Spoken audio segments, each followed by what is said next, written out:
quer dizer, a questão-chave do professor no Brasil, quer dizer, há um consenso mundial que o professor, felizmente, é um elemento central no processo de aprendizado, né?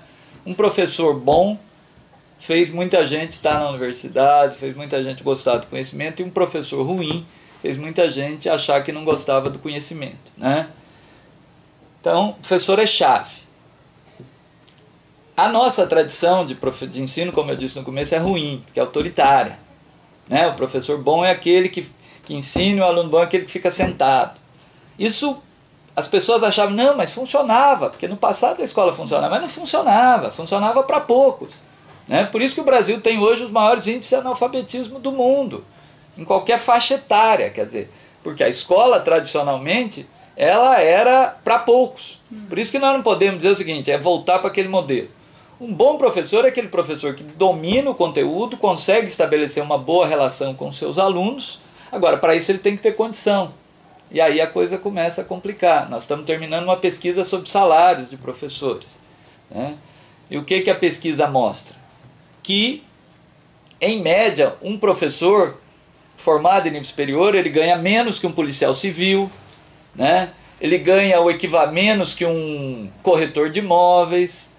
Então, o que acontece? É uma profissão que não estimula, ela não atrai aqueles alunos bons. Então, eu tenho dois problemas. Primeiro, eu tenho muito professor que não poderia estar dando aula porque não tem condições, mas é que precisa ter professor, né? E segundo, eu tenho bons professores que aí com o tempo, dadas essas condições objetivas, eles vão deixando de poder desenvolver sua capacidade porque ninguém aguenta, né? Então, alguns conseguem ir para algumas poucas escolas particulares que pagam bem, que são poucas, né? É importante dizer que hoje no Brasil a média do salário da escola pública é maior do que a média, né? Só que só para ter um dado inicial, quer dizer, metade dos professores que atuam no ensino médio no Brasil com formação superior ganham até R$ 1.500.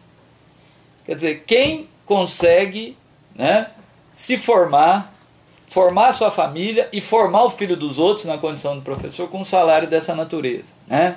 Quer dizer, e o que é pior, quer dizer, quanto menor o aluno, menor o salário. Então os professores de creche são aqueles que recebem os salários mais absurdos e têm as jornadas mais amplas, né? Depois vem os da educação infantil, depois vem o dos anos iniciais, o antigo professor primário, depois vem o de quinta, oitava e depois vem o do ensino médio, mas que é esse metade até 1.500 que eu falei. Então, quer dizer, além disso, todas as condições objetivas, né? Quer dizer, hoje no ensino médio, mais de metade dos professores já dão de 40 horas por semana ou mais.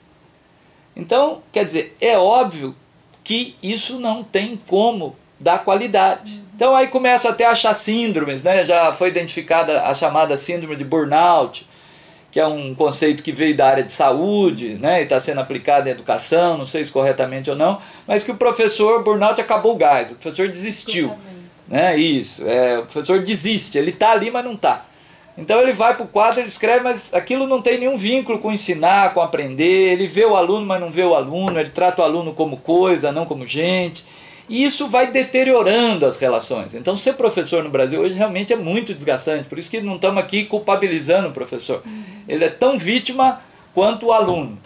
A única coisa que eu gosto de ter, um cuidado que eu sempre gosto de ter é o seguinte: o professor não cair na armadilha, que geralmente ele cai, de culpar o aluno pela não aprendizagem, né? Quer dizer, não é o aluno que é o obstáculo da aprendizagem e do ensino. O que impede isso são condições de trabalho muito ruins, né? Condições de ensino muito ruins, né?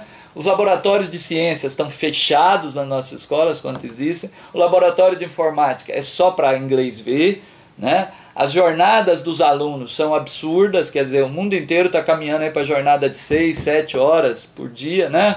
O Brasil agora aprovou uma resolução nesse sentido. Agora, é claro que não adianta ampliar mais do que é ruim. Quer dizer, uma jornada de 7 igual às atuais de 4 seria uma tortura. Quer dizer, eu tenho que ampliar essa jornada, mas com uma aula que seja interessante, com atividades, né? Porque senão aí realmente é terrível.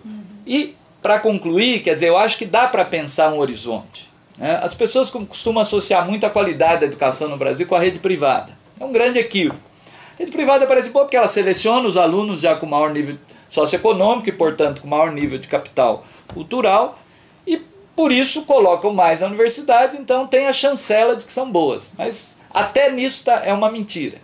Quem mais coloca alunos nas universidades públicas, proporcionalmente, é a rede federal técnica.